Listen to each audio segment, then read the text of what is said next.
पहा सकाळची वेळ आहे.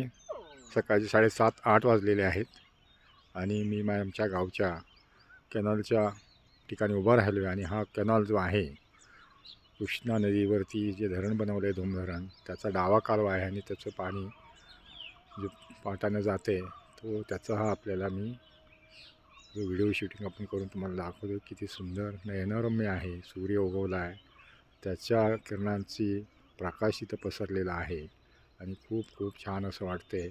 तुम्हालाही छान वाटेल म्हणून मी हा व्हिडिओ बनवला आहे.